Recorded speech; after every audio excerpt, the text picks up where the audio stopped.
everybody, it's the Van Show. And today we're talking to my friend, Tim Tingle. Say hello, Tim. Hello, Tim. Hey-o. No, I'm sorry. Hello. Hello. Or I'll do it in Choctaw. Oh, Holly please. toe. Say that again. Holly toe. Holly toe. There you Hey, I go. learned a new word. All right. Very cool, and that means hello? That means hello in the Choctaw language. Yep. Choctaw language, all right. Now, Tim, we want to learn about you, so I'm going to give you 1 minute to tell us as much about you as you can. Okay. Are you ready? Yes, I'm ready. And I was go. born in the Texas Gulf Coast, not too far from Houston, years ago, long ago. I am Oklahoma Choctaw.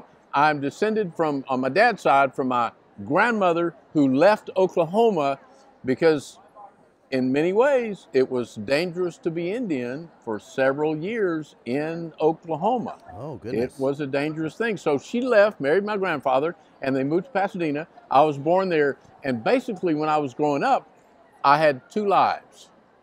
I had the life of every weekend when all the cousins and the aunts and uncles and my dad and we would spend at my grandmother's house. Oftentimes, all weekend long, and the kids would sleep on the floor in the living room.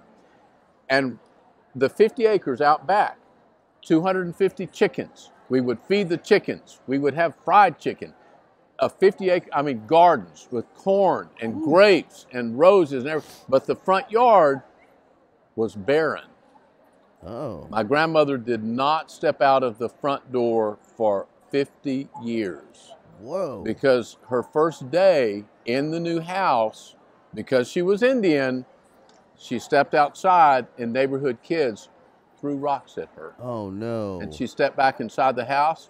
So she made all the cousins promise we would tell no one we were Indian because of all the things against Indians until 2 years before she died in the 70s. Wow. But now we celebrate our Indianness. That's fantastic, and I think it's really cool, like, that you respected your grandma so much that you went by everything she said. She said, "Don't talk about it." You said, Oh, "Okay, yes. we won't." And then Yeah. then she was like, "You know what?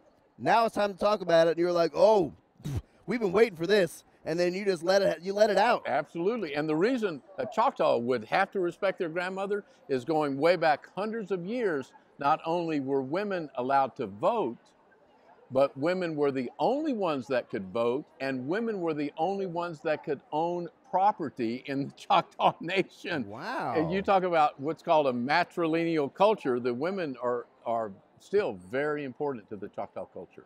Wow. Yeah. And the book, Doc and the Detective, is based on very much about things that happened in my real life. Oh, really? I had a good friend named Doc Moore, who was a university professor, retired, and his maid that he had had for 5 years, his maid began to steal Navajo jewelry that he had been collecting over a decade. So what's the name of the book here, Tim? It's called Doc and the Detective in Graveyard Treasure. Ooh. Would you like to play a song with me? I would love to.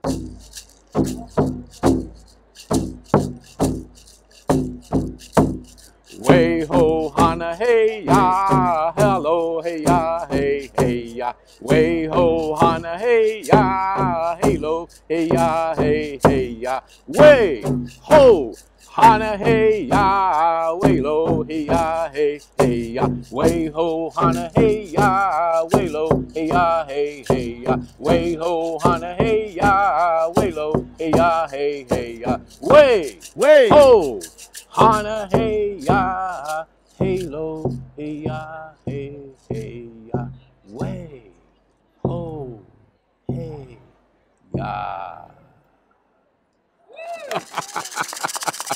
Chapisa Lachiki.